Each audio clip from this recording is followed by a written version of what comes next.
G'day, ladies and gentlemen. I want to touch base on these three stocks because they are all in the news for their respected reasons. We're talking about 3M, Johnson & Johnson, and my favorite, British American Tobacco. So ladies, gentlemen, I look so forward to breaking this down for you. So let's hop right into this. Drop it.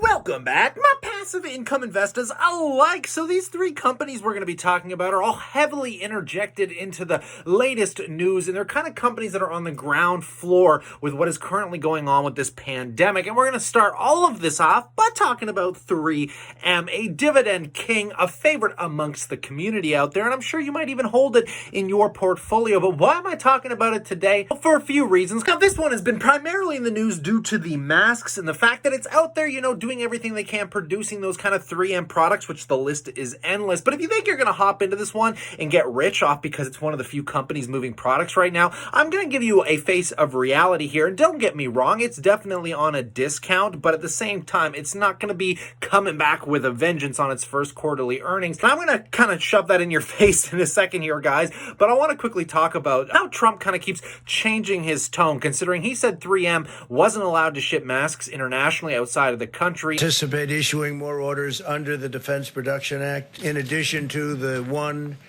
that I've just signed against 3M for face masks. And Trudeau actually stepped up and called him out on this. And it would be a mistake to create blockages or reduce the amount of back and forth trade of essential goods and services, including medical goods, across our border. That is the point we're making very clearly to the American administration right now. Now, all of a sudden, Trump says, oh, sorry, we're actually going to allow anybody to, kind of deal with the supply and demand aspect. We don't want to cause international tension here, so we're going to ease up on those kind of tensions.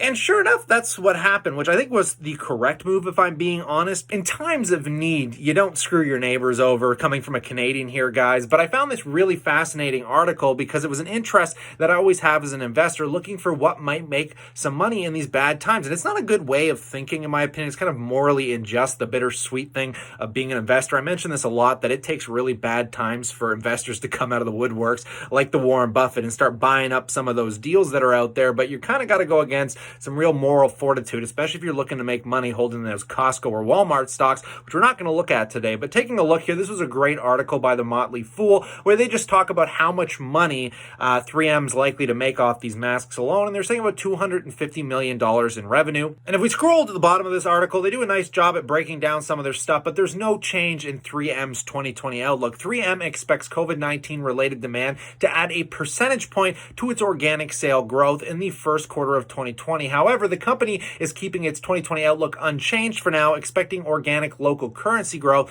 to be flat up to 2%. With a conglomerate at this size, they are constricted to many of the issues globally, including currencies, guys. And so depending on those shipping and export costs and how it all kind of comes into place, we'll see how this turns out, but just don't expect it to be one of these get-rich-quick schemes like you're a little maniacal guy sitting behind the desk looking at all the information, finding those companies that are going to do phenomenal. You're going to be like the guy from Sherlock Holmes, The Enemy, I think in the last one that was released, where the guy is trying to start a war. It's important, I shall endeavor to find the most creative of endings for the Doctor.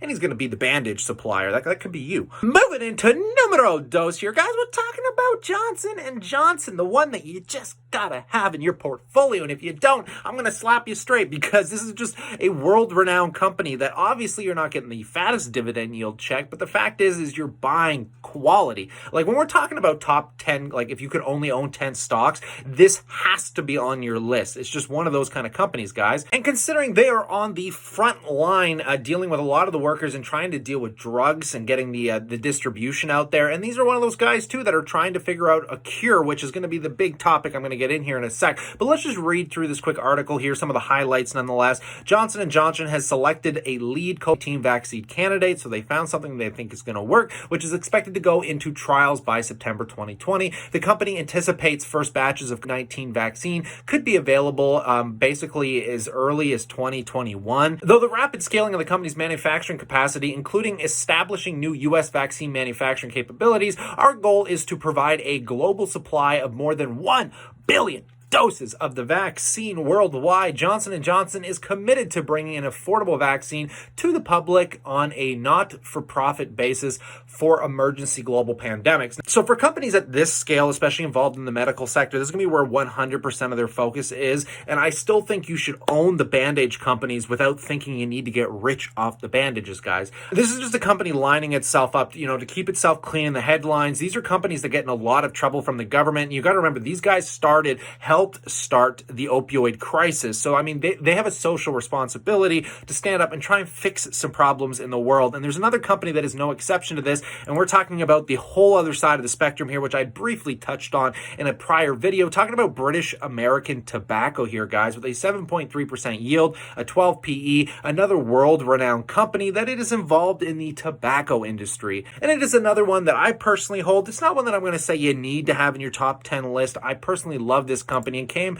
to quite a shock to me when I found out they as well were on the front lines for trying to figure out a vaccine. And here is what I find so hilarious about this, because I had to read through this twice to think that I still grasp what they're talking about. But in 2014, KBP made a headlines as one of the few companies with an effective treatment for Ebola, having manufactured ZenMap with California-based company MAP Biopharmaceuticals in partnership with the U.S. Biomedical Advanced Research and Development Authority. KBP recently cloned a portion of CV genetic sequence, which led to the development of a potential antigen. But where this article gets so unbelievably interesting is right around here, guys. It says vaccine development is challenging and complex work, but we believe we have made significant breakthrough with the tobacco plant technology platform and stand ready to work with the government on all stakeholders to help win the war against CV. We fully align with the United Nations plea for a whole of society approach to combat the problem. KBP has been exploring alternative uses for tobacco plant for some time.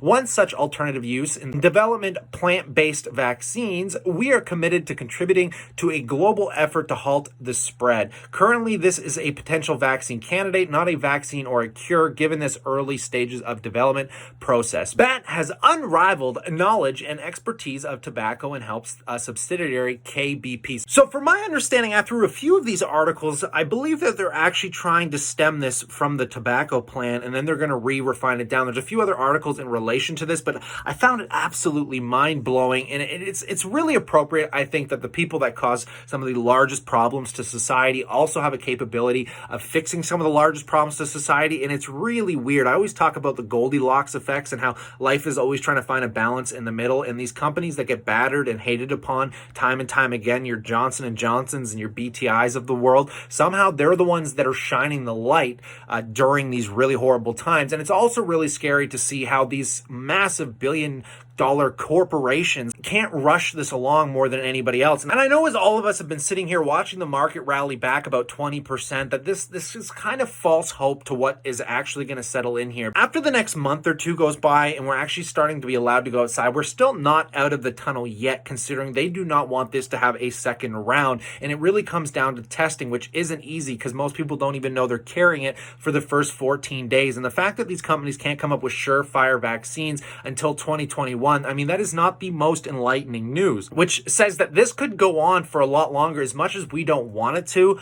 the market's rallying right now just seems like quite a bit of a fake out. And obviously, no one can really predict what the markets are going to do here. If you can just keep cost averaging in and just try and keep buying the dips as they happen. But like I said, the people think this is just going to be this real quick in and out. And I noticed that Jim Cramer really hit this on the head. So what I think I'm going to do is I'm going to finish with this little quote that came out of him on his last episode, because he really touched base, I think, incredibly well on what he thinks the markets are doing right now. So slap a like. I hope you enjoyed this video, and stay cool, stay awesome, and I'll catch you tomorrow.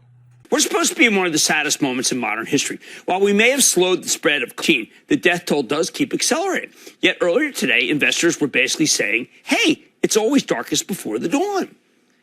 Well, what do they think dawn looks like? If you judge by yesterday's action, buyers are betting on a V-shaped recovery. Boom, boom.